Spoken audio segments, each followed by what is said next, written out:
This is the damage over by Paradise Valley and Clay, heading north on Old Springville Road toward about half a mile before you get to Georgebrook neighborhood, which was also hit really hard.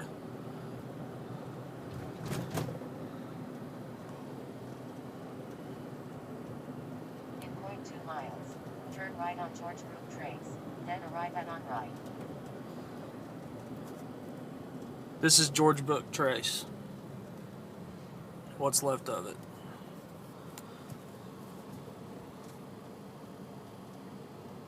Turn right on Georgebrook Trace.